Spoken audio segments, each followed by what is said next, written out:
¿Cómo les va? Muy buenas noches. Damos comienzo al 11º episodio de esta temporada 2025 de La Última Palabra, este espacio político para ir analizando todo lo que es el acontecer político tanto comunal, pero en esta oportunidad regional y nacional, abocándonos principalmente en el resultado de estas elecciones primarias del pasado domingo del Pacto Unidad por Chile, para estar conversando al menos este primer bloque sobre el comportamiento electoral. Estamos con Enrique Cantero, antropólogo del Centro de Estudios Contextos, un conocido ya de la casa. ¿Cómo está, Enrique?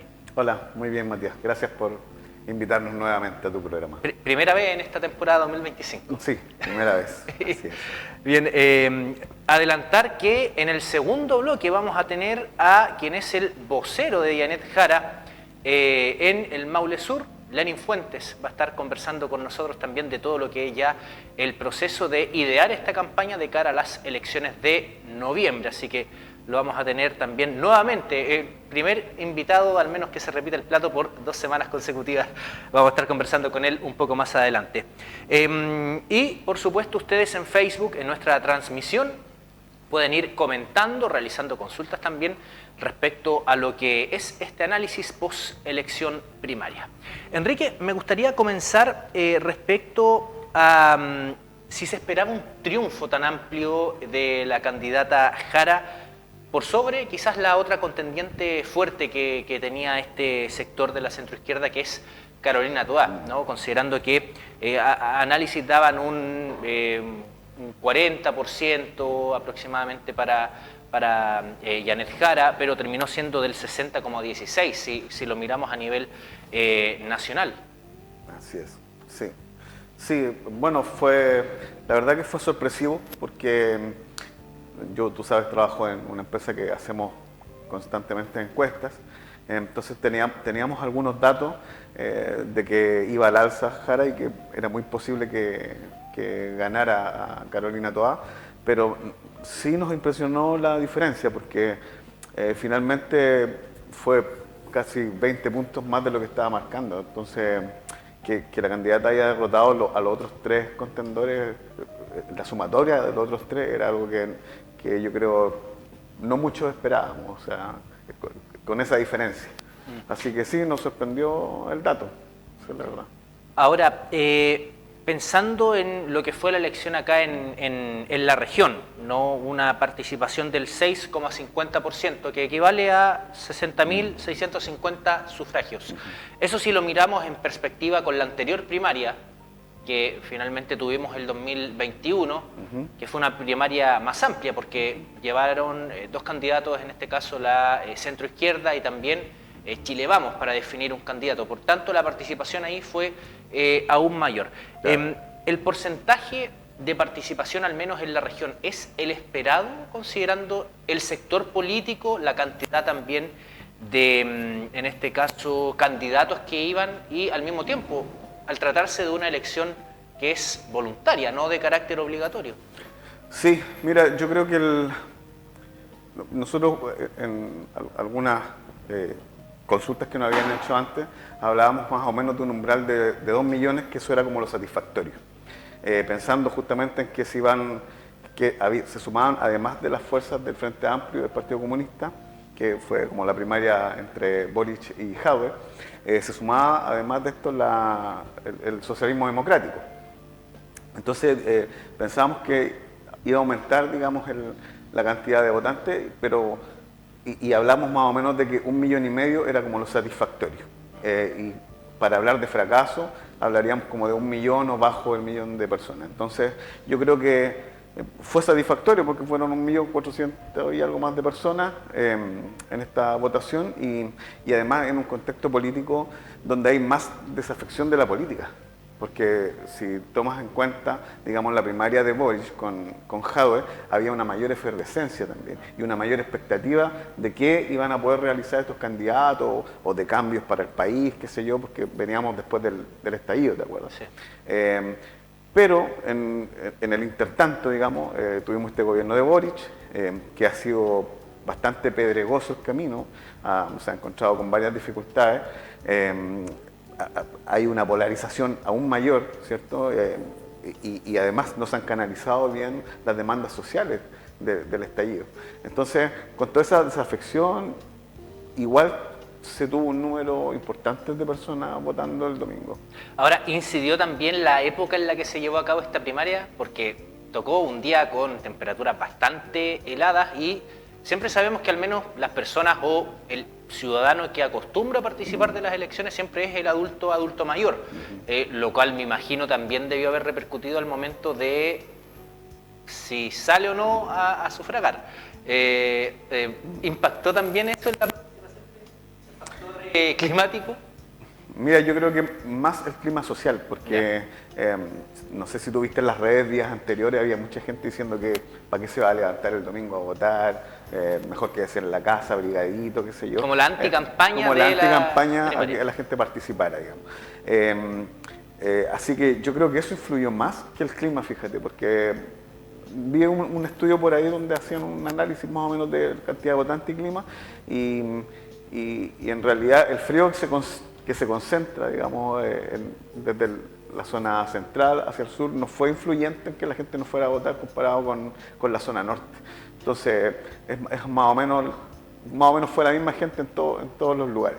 Ya, O sea, proporcionalmente en cuanto a proporcionalmente, densidad independientemente del clima. Entonces, yo creo que el clima no influyó, pero el clima social y la anticampaña, ¿cierto? Sí pudo haber influido un poco en que las personas no fueran a votar, y hay distintas razones. O sea, hay gente que le deja esto, digamos, a los más comprometidos y después se va alineando una vez que avanza la segunda vuelta o en la primera vuelta, ¿cierto? Va tomando las definiciones por distintos candidatos. Así que, te repito, yo creo que fue un número satisfactorio.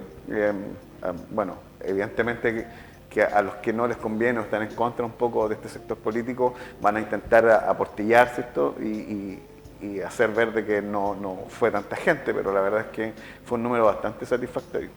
Ahora, Enrique, respecto a lo que es, bueno, venimos de una fatiga electoral desde que comenzaron con los plebiscitos, entre medio, elecciones municipales, elecciones de saber finalmente si se aprobaba o se rechazaban dos proyectos de constitución, la elección también de quienes iban a redactar esa Carta Magna, sumado a las últimas elecciones municipales. El tema de las primarias como mecanismo para definir un candidato, ¿tiene validez en el contexto democrático en el que nos encontramos? Porque aquí surgen distintas corrientes, uno que indican, y que lo conversábamos con la Seremi de Gobierno en el día domingo respecto a lo que son las primarias, ¿no? Antes eran primarias independientes entre los propios partidos para definir al candidato, pero finalmente se opta por llevarlas por la vía, en este caso primarias legales, por CERVEL en este caso, para tener conocimiento también de quiénes son los que están financiando estas campañas de los candidatos. ¿Se debe potenciar más la participación en primarias en este caso o tiene que haber una política de Estado, independientemente de la administración de turno, de darle un poco más de auge para tener una mayor participación en este tipo de mecanismos para definir candidatos?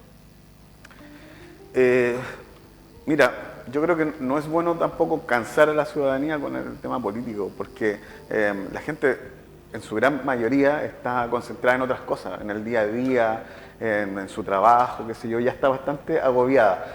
Pero volviendo a tu pregunta del tema del mecanismo de las primarias, yo creo que es un buen mecanismo para definir candidatos y que además te hace ejercitar un poco la democracia. Te muestra los candidatos, cuáles son las propuestas, ves también el tema de los apoyos, ¿cierto? ¿Quién apoya a determinado candidato o sector político? Y hay gente que se interesa y otra que no se interesa tanto, pero sería bueno que eso pudiera perdurar en el tiempo, en el sentido de que, bueno, y fuera más masivo, ¿cierto? En el sentido de que todos los sectores políticos pudiesen ejercer un poco este mecanismo para poder ir definiendo candidatos. En comparación con lo que pasó con la derecha y la centroizquierda, ¿cierto? Yo creo que la centroizquierda demostró una mayor vocación democrática en este sentido, porque del otro lado, ¿cierto?, tenemos un llamado que se hizo a participar de una primaria y un sector de la derecha se negó. Y por lo tanto, de alguna manera, eso mella un poco la vocación democrática de los distintos bloques. Enrique, ya cambiando el tema y pasando de lo que es la participación, principalmente, ¿cuáles fueron los puntos claves, en este caso, del triunfo de la candidata Jara por sobre los otros candidatos? ¿Cuáles consideras tú que fueron impactando y hasta cierto punto qué rol jugaron las encuestas que finalmente se daba previo a la elección, ya cuando se inscribieron al menos estos 4 candidatos? Toá parecía ser la más fuerte, en segundo puesto aparecía Jara, pero finalmente la situación se fue revirtiendo en favor de quien fuera en este caso, ex ministra de la cartera del Trabajo. Sí, bueno, más que las claves, yo creo que hay que hablar como de la fortaleza de la candidata Jara, porque hay que considerar que los otros candidatos eran bastante conocidos a nivel nacional por una trayectoria política. O sea, en el caso de Toá había sido ministra, alcaldesa, había participado en otros gobiernos, ¿cierto?, parlamentaria también. Era muy conocida y bueno, Winter también, por el tema del Frente Amplio, también es parlamentario. Mulet, que tiene su trayectoria política también. Y en este caso, Janet Jara era la menos conocida. O sea, tiene una trayectoria de funcionaria pública y de dirigente que es importante, pero a nivel nacional no era tan conocida. Entonces, que en un mes haya acaparado tanto voto, digamos, te habla como de una fortaleza que tiene la candidata. O sea, quizás no tiene tanto voto en contra, digamos, tiene una trayectoria que no se le han sabido muchas cosas, o sea, prácticamente no se le ha sabido nada malo, ni ha tenido grandes confrontaciones, ni en el Congreso, ni siendo una autoridad como una alcaldesa, por ejemplo. Así que, bueno, yo creo que ahí está como el potencial que tiene Jara, o sea, y para ir creciendo de aquí en adelante. Y en este sentido, ¿le sirvió venir de una cartera que tuvo buenos resultados también desde la administración de la actual administración? O sea, considerando al menos ella como la figura, ¿no?, en la cartera del trabajo, ley de las 40 horas, ley Karin, sí, el tema también de la reforma a las pensiones, el aumento del salario mínimo. Finalmente son propuestas que todas salieron bien evaluadas y catapultadas desde, en este caso, aprobadas en el Congreso Nacional.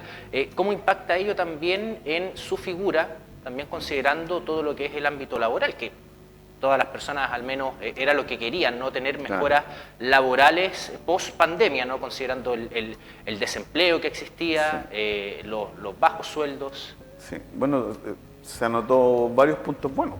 O sea, su gestión salió muy bien evaluada, logró acuerdos con distintos sectores, ¿cierto?, del espectro político, de la derecha, el centro, la izquierda.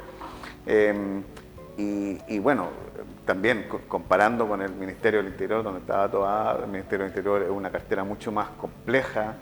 Más propensa a críticas también. Más propensa a críticas, de mayor exposición, sí, pero tienen más votos, digamos, que pueden ser contrarios o gente que está en contra de tu gestión, que es lo que le puede haber pasado a Jara, pero aún así lo que hizo Jara en la cartera fue bastante positivo, porque no siempre esas cosas van resultando. O sea, la misma reforma a las pensiones era una cosa que probablemente todos pensábamos que no iba a resultar, como no había resultado muchos años anteriores, ¿cierto? Y que ahora había un gobierno un poco más de izquierda que fuera a resultar, como que no se creía mucho, ¿cierto? Entonces, también pudo sacar adelante ese proyecto, así que yo creo que fue una mejor evaluación de la ciudadanía.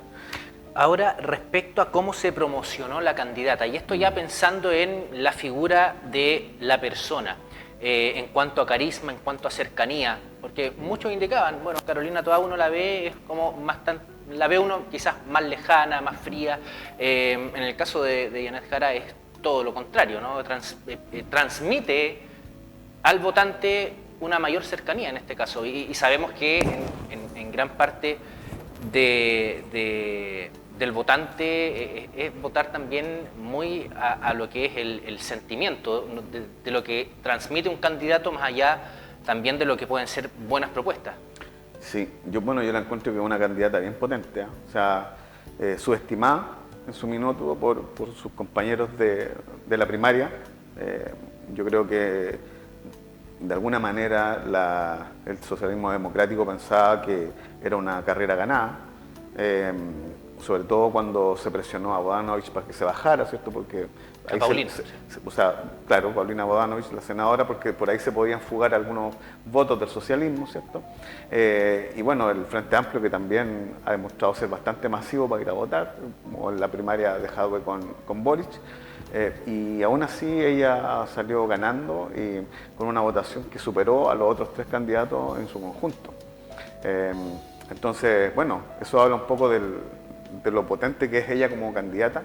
¿Tiene carisma? Sí, más que todas, yo creo que sí. Y creo que tiene más carisma que los otros tres candidatos del bloque opositor, de la derecha. Quizás eso le puede ayudar, pero no es lo único. Yo creo que también hay que poner atención a los programas de gobierno, a cuáles son las propuestas.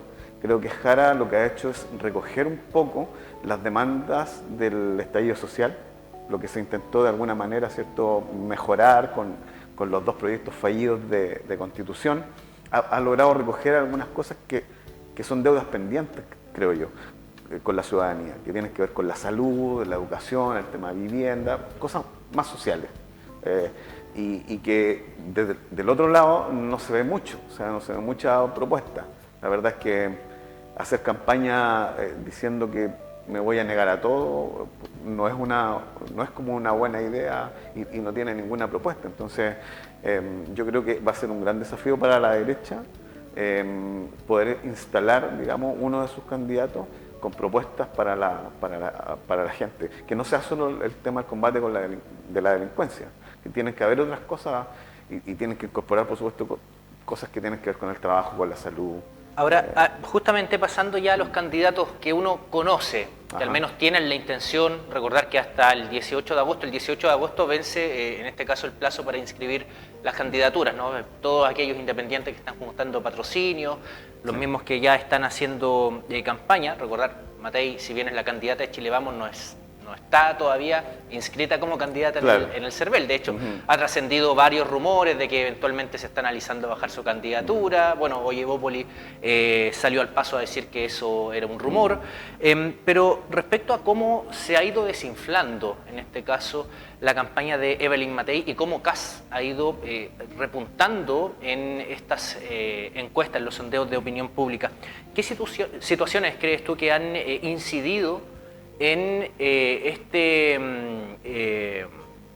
esta baja que ha registrado la candidata de Chile Vamos? Bueno, yo creo que un factor importante es la polarización de los extremos, digamos.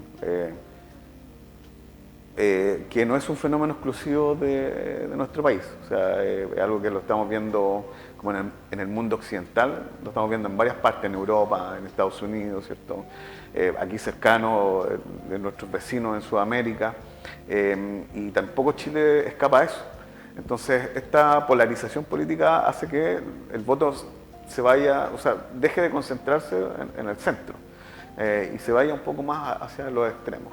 Que por lo demás también están ofreciendo más cambios, porque si tú te fijas, por ejemplo, la campaña que hizo Carolina Toa, yo le puse bastante atención en sus propuestas y tampoco habían grandes propuestas o promesas que les pudiese hacer a la ciudadanía. Más bien eran cosas como, mira, vamos a escuchar, vamos a trabajar, nos vamos a instalar de una manera ordenada, qué sé yo, pero había una escasez de propuestas en el mensaje que ella estaba entregando. Y creo que esas propuestas las están entregando los sectores más extremos. Por ejemplo, en el caso más de la derecha, tiene que ver con un tema más de combate a la delincuencia, ¿cierto? Una promesa de mayor orden, de mayor estabilidad económica, crecimiento. Y en el lado de la izquierda, que tiene que ver más con atender las demandas sociales, en salud, en educación, vivienda, trabajo. Un poco ahí se han ido concentrando las ideas, lo que ha llevado también que el voto, ¿cierto?, vaya hacia los extremos. Ahora, en este mismo sentido, considerando el clima de polarización, ¿qué le conviene a Evelyn Matei?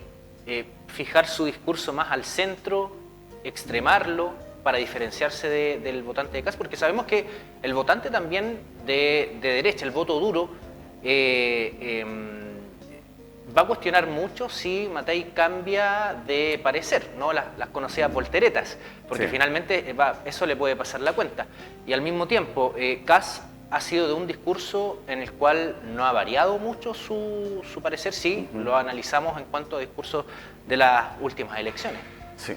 Bueno, eso es lo que están desnudando algunos candidatos de su otro, ¿cierto?, de los contrincantes. Justamente, por ejemplo, de Jara se está diciendo que de alguna manera se está maquillando, ¿cierto?, se está tendiendo hacia el centro, con el hecho de no parecer descomunizarse. ¿Han escuchado esa palabra que están utilizando, descomunizarse?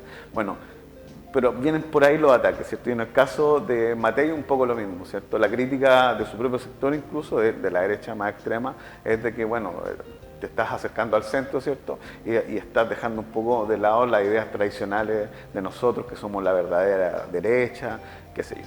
Ahora, yo no creo que para una contienda en segunda vuelta alcance solamente con decir, bueno, yo soy de una línea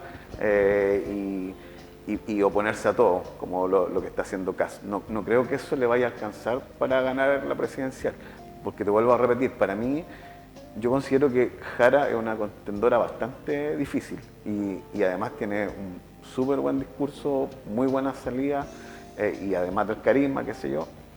Así que no va a ser una contienda fácil para la derecha. Yo creo que la derecha va a tener que hacer concesiones e instalar dentro de su programa propuestas más o menos contundentes si quiere ganar la presidencial. O sea, se podría dar el caso de que no haya alternancia.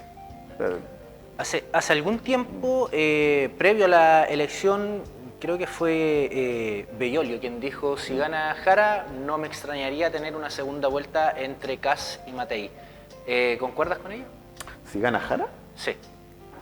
Segunda vuelta entre... No, yo creo que no, eso no va a pasar.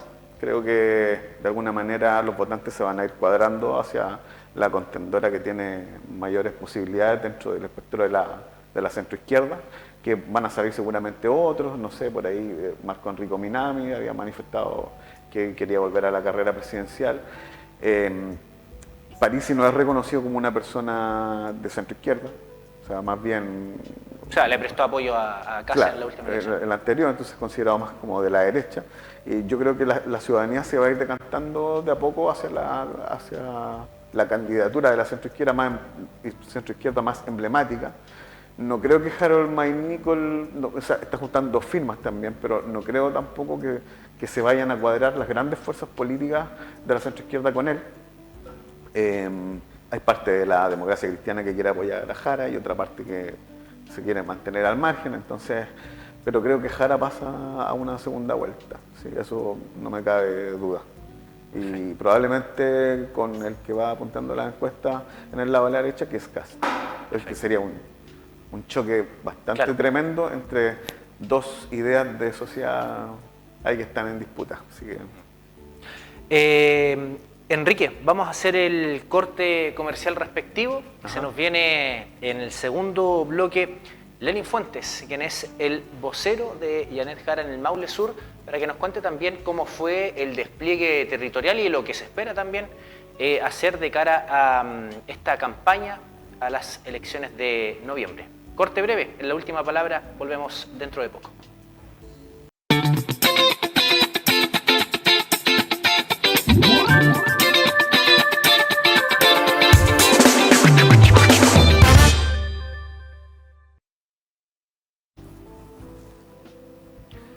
Muy bien, estamos de regreso, segundo bloque en esta noche, siendo las 22:41 completamente en vivo. Ya tenemos en el estudio a Lenin Fuentes, vocero de Yanet Jara en el Maule Sur, para estar conversando un poco de lo que fue el periodo de campaña previo a la elección primaria y lo que se viene también. Harto trabajo por delante, me imagino. Lenin, ¿cómo está? Buenas noches. Muy buenas noches, Matías. Muchas gracias por la invitación. Buenas noches, Enrique. Se mantiene Enrique en esta oportunidad como un panelista, en este caso va a tener la posibilidad también de ir formulando preguntas respecto a los temas que tenemos preparados para abordar. Un saludo a Ernesto Reynoso también, que está en la sintonía, nos dejó ahí una reacción en el Facebook de Canal 30 Oficial. Si gusta enviar comentarios, saludos, también lo puede hacer por los comentarios de la transmisión en nuestro Facebook. Lenin, el análisis principalmente de la participación que hubo en esta primaria de Unidad por Chile, tanto a nivel regional y a nivel nacional, algo que abordábamos también con Enrique en el primer segmento, y cómo tras la elección, bueno, salieron los detractores tratando de minimizar un poco respecto a lo que había sido la participación de esta primaria. ¿Cuáles son sus impresiones? Solo me quiero tomar 30 segundos previo a responder, Matías, para recordar que un día como hoy, 2 de julio del año 1986, fueron quemados vivos Rodrigo Rojas de Negri y Carmen Gloria Quintana. Uno de los crímenes más horrendos de la dictadura. Me impactó como joven, tenía más o menos la misma edad de ellos en ese tiempo, y el compromiso de lucha por la democracia de tantos jóvenes en ese momento se vio impactado por esta crueldad. 2 jóvenes quemados vivos, y en la memoria de Rodrigo Rojas de Negri decimos que fascismo nunca más en Chile. Y en esa perspectiva recordarlos hoy día tras estos años que han transcurrido, digamos, y el compromiso de seguir fortaleciendo la democracia. Y creo que lo que pasó este domingo es un acto de fortalecimiento de la democracia. Fíjate que más allá de las cifras, de los números, porque sí, efectivamente, algunos detractores quisieran minimizar lo que significó esta primaria. Si la llevamos a los números y revisamos los números, bueno, hay una primaria anterior, digamos, del año 21 de la centro-derecha que concitó menos participación que esta. O sea, la primaria que se desarrolló el año 2021, si no me equivoco, cerca de 1.300.000 participaron en la primaria de la derecha, propiamente tal. En la nuestra participaron mucho más. Y hoy día en esta primaria participa 1.400.000 y algo, ¿no es cierto? Un poco más. Y creo que las primarias de por sí son un acto democrático que fortalecen la democracia. Son absolutamente voluntarias y la gente tiene la libertad de participar o no. En esa perspectiva, vuelvo a decir, desde mi punto de vista, no tiene mucha relevancia el número de personas que participaron. Sí tiene relevancia el acto democrático de elegir a un representante de una coalición. Y en esa perspectiva, hoy día tenemos a Yanet Jara como la representante de esta coalición Unidad por Chile, ¿ya? Y creo que eso es lo relevante en este proceso. Sin duda relevante la votación que se produce al interior de esta propia primaria. Ahora, antes de darle la palabra a Ernesto para que pueda formular la consulta, ya se cuadraron, o sea, el día domingo, tras finalizar, usted en conjunto con representantes de los otros partidos, al menos que formaban esta coalición, dieron un punto de prensa en Linares, dieron a conocer que se iban a cuadrar, que se ponían a disposición. Usted mismo también dijo, Yanet Jara deja de ser la candidata del Partido Comunista y pasa a ser la candidata del Pacto Unidad por Chile. ¿Esta coalición está abierta para que otros partidos se vayan sumando? Absolutamente abierta. Aquí está la invitación para que todo el mundo progresista, toda esta gente que siente que no se ha avanzado en derechos sociales, hoy día se pueda incorporar a esta candidatura. Es una candidatura completamente abierta a movimientos sociales, por cierto, a partidos políticos. Nosotros quisiéramos que desde la DC hacia la izquierda se sumaran oficialmente a la candidatura. Ya han habido personalidades, digamos, que son muy relevantes en el mundo político, como la ex ministra Laura Albornoz, que estuvo formando parte del comando de Janet Jara, Norberto Díaz. He leído algunas opiniones de Huenchumilla, de la DC, pero así, digamos, desde esa perspectiva, mucha otra gente que ya se está sumando a la candidatura de la centroizquierda, porque efectivamente es la candidatura del progresismo, es la candidatura que le ofrece alternativas reales de seguir profundizando en los cambios que la gente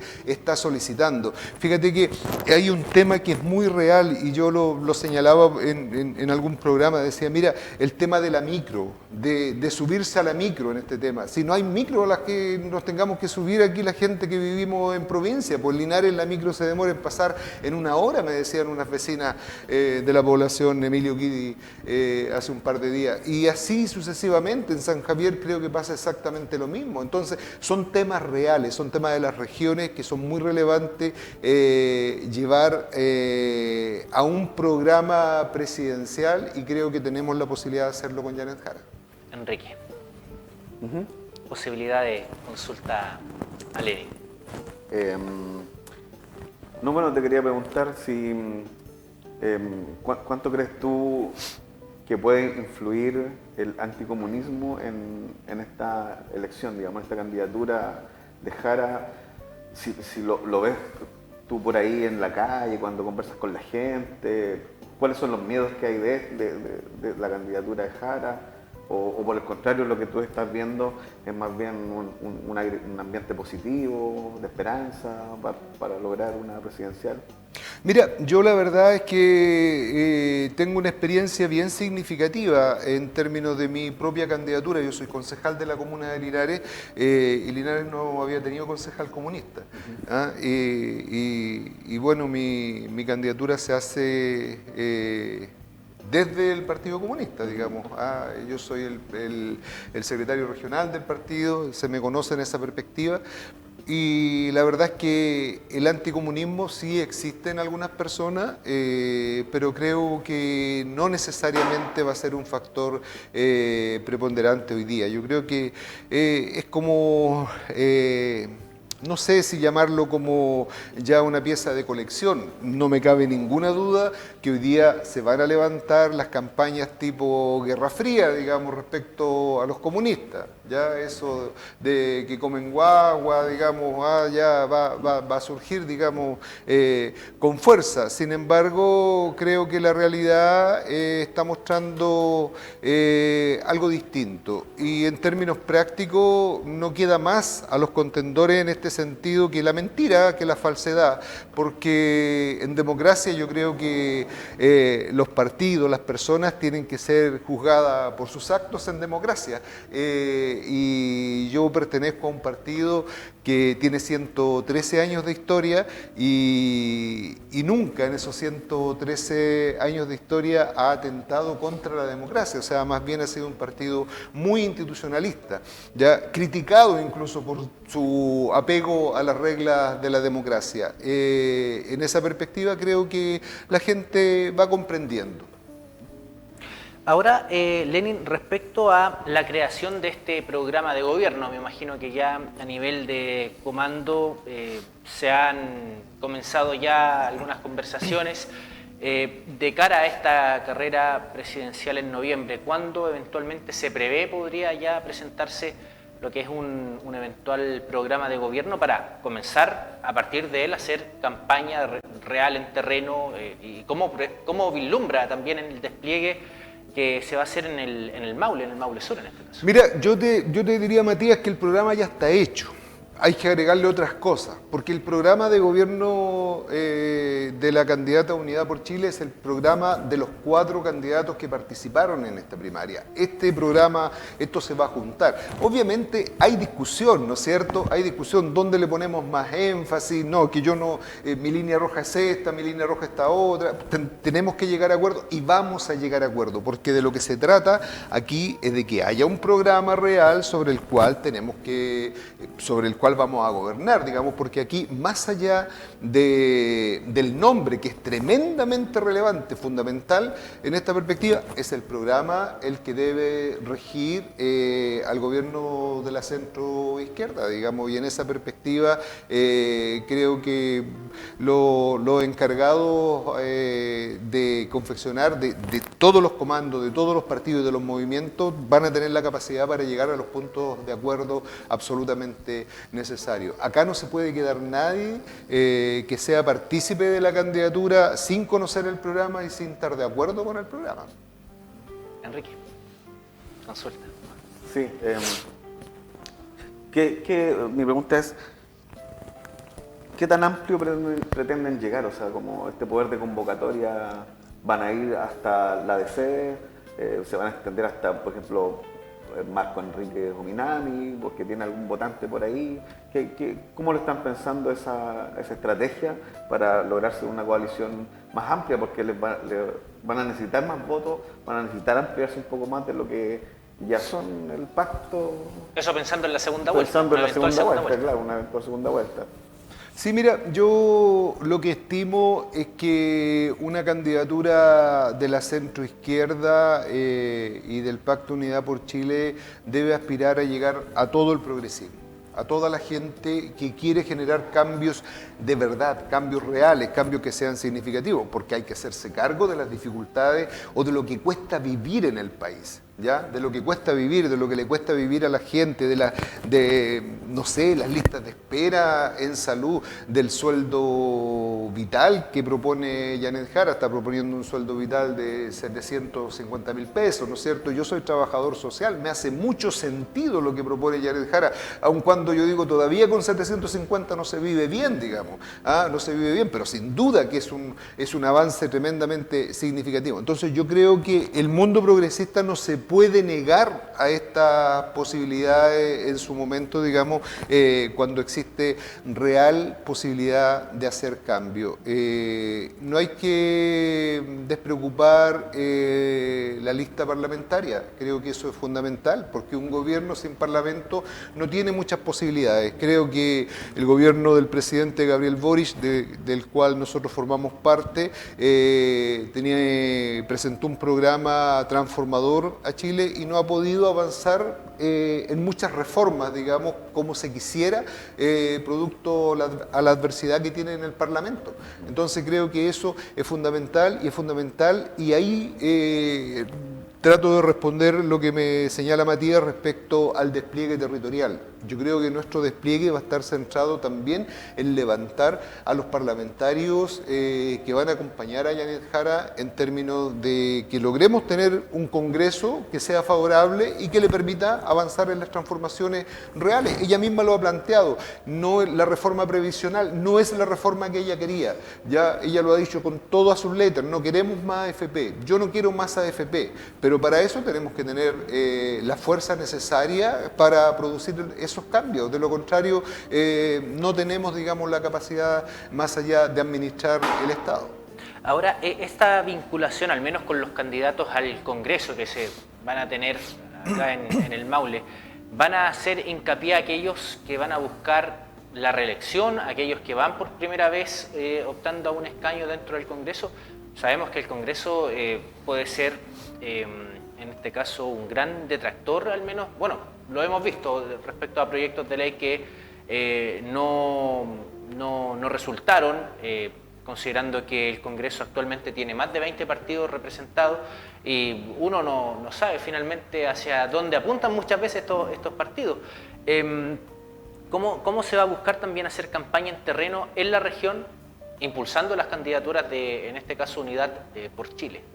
Sí, bueno, yo creo que en primer lugar hay que apelar en esta etapa previa, ya empezaron a moverse, digamos, todos los cuadernillos, digamos, y empezaron a aparecer todos los nombres, ¿no es cierto? Y ya los equipos nacionales están trabajando, digamos, con nombres en la mesa por cada distrito. Y en esta perspectiva cada partido debe tener una generosidad tremenda, digamos, creo yo, al menos así lo vemos nosotros desde nuestra perspectiva, desde la perspectiva del Partido Comunista. Comunista una generosidad tremenda en términos de ceder en función de obtener esta mayoría parlamentaria que necesitamos. Nosotros como colectividad política somos partidarios de la lista única, de una sola lista. Esa sería la que le daría mayor rendimiento a la coalición y esperamos que se logre un acuerdo en ese sentido. Ahora, creo que todos los partidos buscan llevar a sus mejores cuadros y así lo entendemos nosotros. Nosotros nunca entramos en el veto de candidatos de otras fuerzas políticas y tampoco nos gusta interferir, digamos, en la designación que puedan hacer. Nosotros nos preocupamos de llevar las mejores propuestas desde nuestra línea política para que vayan a hacer el trabajo parlamentario que corresponde. Enrique. Sí, mi pregunta es respecto al programa, porque tú sabes, el gobierno de Boric, así como otros gobiernos anteriores, no han estado exentos de algunos problemas, digamos, relacionados con algunas personas que han instalado en cargos, ¿cierto? Algunos casos de corrupción que hemos conocido. ¿Piensan poner algún tipo de filtro dentro del programa, o sea, para que no les pase eso, para que blindar de alguna manera un eventual gobierno de Jara de poder hacer un mayor filtro a la hora de incorporar a las personas a ese gobierno? Lo digo porque hace poco estaba leyendo una noticia donde Paulina Bodanovich decía que se iban a incorporar al gobierno siempre y cuando se incorporaran ideas y personas. Entonces, ¿qué tipo de filtro o qué tienen pensado, digamos, para hacer ese filtro en un eventual programa ya de gobierno? La verdad es que no me es sencillo responder esa pregunta en términos que no pertenezco a la estructura, digamos, que están diseñando propiamente tal ese programa, pero sin embargo, o esos filtros. Sin embargo, desde la lógica me dice que el primer filtro es la honestidad de las propias personas que son propuestas en los respectivos cargos. O sea, yo creo que ahí hay una situación bien compleja cuando en un partido se le propone a alguien asumir una responsabilidad y esa persona, porque lo primero que se hace... Claro, lo primero que se hace, y a mí me correspondió la designación o proponer designaciones aquí a nivel de la región de algunos cargos. Entonces lo primero que yo le pregunto a mis compañeros es sobre cómo está, digamos, el papel de antecedente, por así decirlo, ¿no es cierto? ¿Cómo está eso? Y si te dicen, y si te omiten, digamos, información, es muy complejo, digamos. Entonces yo creo que lo primero es la honestidad de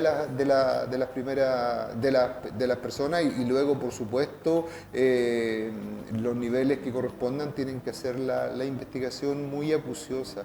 Yo creo que aquí hay un tema muy fundamental, o sea, la política es para servir, no es para servirse, y en esa perspectiva nosotros lo tenemos muy claro. Sin embargo, creo que ha habido mucho de servirse de la política durante todos estos años, desde el retorno a la democracia hasta acá, o sea, hay muchas virtudes, ¿no es cierto?, de todo este proceso que hemos transitado desde el término de la dictadura hasta el día de hoy. Sin embargo, ha generado algunos vicios, y esos vicios, digamos, pasan la cuenta, y uno de esa pasada de cuenta es el hastío un poco que tiene la gente de la política. Y en esa perspectiva creo que siendo tal vez un elemento que pudiera beneficiarnos a nosotros, digamos, a la izquierda que yo represento, en términos de que no nos miden con la misma vara, creo que es negativo para el país. Ahora, me gustaría consultar, Lenin, respecto a qué garantías cree usted que le puede proporcionar, y esto considerando, porque siempre está el temor y siempre el mismo discurso, y sabemos que finalmente gran parte del poder, tanto político como económico, lo tienen los empresarios. ¿Qué garantía considera usted que le puede entregar la candidata Jara a los empresarios, que esta semana al menos tenía contemplado agendar una reunión con ellos? Ella se vinculó mucho con el mundo empresarial siendo ministra del Trabajo, de hecho emplazó en su momento a un grupo de empresarios diciendo que si querían que hubiese inclusión, que pagaran mejor. Y Juan Sutil, quien fue expresidente también de la CPC, dijo en el The Clinic: a mí lo que me preocupa es que un proyecto comunista pueda gobernar porque el país se paraliza. ¿Cuáles son las reflexiones al respecto a ello? Bueno, primero señalar que aquí, como lo dije a un comienzo, no hay un proyecto comunista que va a gobernar, sino que es una coalición de gobierno. Creo que los empresarios saben muy bien, digamos, incluso cuál es la posición del Partido Comunista. Y, por cierto, el desarrollo del país pasa porque la gente también tenga la justa remuneración por su trabajo y nada más que eso, digamos. Entonces, en esa perspectiva, si alguien dice, mira, van a llegar a estatizar todo, eso es una fantasía, digamos. El Partido Comunista jamás ha sido estatista. Nuestro partido, nosotros creemos en la economía mixta, ¿ya? Entonces, estamos trabajando en función de eso y yo creo que esa es la claridad con la que tenemos que llegar a presentársela a la ciudadanía. Ya el resto es caricatura. No me cabe ninguna duda de que va a haber una se va a caricaturizar completamente, digamos, las propuestas económicas de nuestro programa, pero tendremos que llegar a la ciudadanía para mostrarle, digamos, que efectivamente nosotros buscamos el desarrollo y el crecimiento del país. No estamos en contra de la empresa privada, no estamos en contra de los empresarios, muy por el contrario. Nosotros queremos que se fortalezcan las empresas, que todas las empresas tengan la capacidad de pagar buenos sueldos y en esa perspectiva las empresas pequeñas, digamos, que no tengan la capacidad tendrán que recibir el apoyo del Estado para que puedan pagar los sueldos que corresponden, para que la gente viva con un mínimo de dignidad, si eso es lo que buscamos, nada más que eso. Enrique. ¿Habrá empuje a un nuevo proyecto constitucional en el gobierno, en un eventual gobierno de Jara, o eso lo descartan de plano? No, en el próximo gobierno yo creo que está absolutamente descartado. Si tú me preguntas a mí cuál es mi opinión sobre la Constitución, yo quiero cambiar esta Constitución, ¿ya? Pero creo que no será tema de este nuevo gobierno. No lo veo, digamos, no estaba ni siquiera puesto en las líneas de programática de la primaria, digamos. Por lo tanto, no es un tema. Yo creo que sí, si tú me preguntas si el Partido Comunista quiere cambiar la Constitución, por cierto, nosotros no vamos a renunciar a esa aspiración de terminar con esta Constitución, pero no es materia de este gobierno. Lenin, lo último, esta votación presidencial va a ser la primera, al menos que vamos a tener con voto obligatorio en varias elecciones si miramos hacia atrás. ¿Cómo se apunta o cómo pretenden apuntar a este electorado joven, ¿no? A estos jóvenes que van a cumplir o están por cumplir los 18 años, que van a estar habilitados para sufragar en noviembre y en diciembre, considerando que al menos si uno siempre observa lo que es grupo etario en participación, adultos mayores siempre son al menos los que tienen más instaurado este derecho y deber, ¿no? Que son elegir a las autoridades. ¿Cómo pretenden llegar a ese voto que quizás es el más desapegado en este caso con la política? Mira, yo creo que es bien sencillo, sin tanta retórica y con propuestas concretas. Yo creo que hay que hablar con la gente joven, bueno, con toda la gente, con todos los rangos etarios, digamos, con claridad respecto a lo que nosotros proponemos y a lo que nosotros queremos. Yo creo que más allá de eso,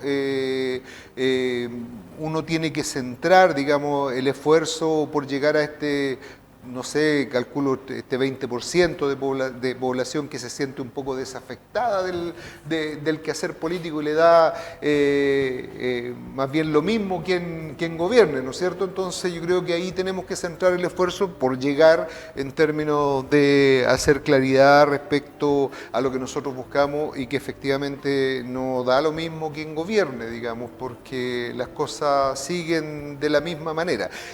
Hay tareas que son tremendamente difíciles, que son cuesta arriba, pero yo creo que hay mucha voluntad. Yo creo que la votación y el apoyo que ha tenido la candidata de Unidad para Chile ha sido tremendo y ha sido transversal y está sumando día a día ese apoyo y esa transversalidad. A mí no me cabe ninguna duda que...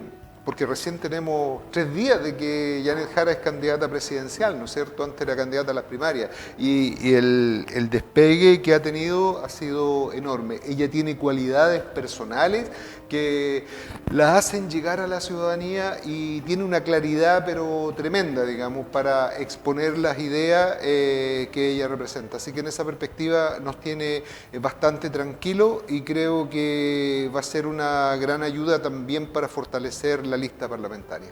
Última consulta, Enrique. Sí, ¿cuál crees tú que podrían ser los, no sé, unos 3 proyectos los más importantes que podría desarrollar Jara en un eventual gobierno? ¿O qué cosas más o menos has visto tú que se conversan? ¿O hacia dónde quiere impulsar el desarrollo del país? Bueno, considerando un Congreso favorable aquí también. Sí, claro, que pueda estar... Mira, yo creo que está muy marcado, ya lo señaló, el salario vital, el tema del salario vital, sobre 700.000 pesos, ¿no es cierto?, para la familia, que desde mi perspectiva aún es insuficiente, pero hay que entender, digamos, el desarrollo de las características económicas del país. Por supuesto, el fortalecimiento de la economía a través del crecimiento interno y, por último, una descentralización con poder real a las regiones, traspasando ese poder real. Yo creo que ese es un proceso que ha ido caminando, pero que aún le falta. Creo que hacia allá deberían apuntar, desde mi punto de vista, por nombrar solo 3, digamos, o sea, son muchas más, digamos, y que se van a ir conociendo una vez que los equipos programáticos ya se pongan de acuerdo y presenten el programa de gobierno de la candidata de Unidad para Chile. Lenin, agradecemos su presencia esta noche, también a Enrique. 2 comentarios que llegaron. Macarena Irarrázaval: Lenin Fuentes, el mejor concejal de todos, nos escribió hace 16 minutos. Y Rebo, dice: este señor es el típico dolido y resentido que sigue sembrando el odio entre los chilenos, así que no hable de unidad. Me imagino que haciendo alusión a algún, no sé, me imagino que haciendo alusión a su comentario previo al asesinato de Rodrigo Roja, sí, y a los quemados vivos, digamos. Bueno, es lo más probable, puede ser. Bueno, gracias a ambos por estar esta noche acompañándonos y también a todos quienes acompañaron a esta hora, siendo las 23:09. Damos por terminado este 11º episodio. Próximo miércoles también vamos a estar conversando sobre la contingencia, no sabemos si comunal de alguna ciudad en específico o a nivel más regional. Que esté muy bien. Buenas noches. Chao, chao. Muy buenas noches. Buenas noches.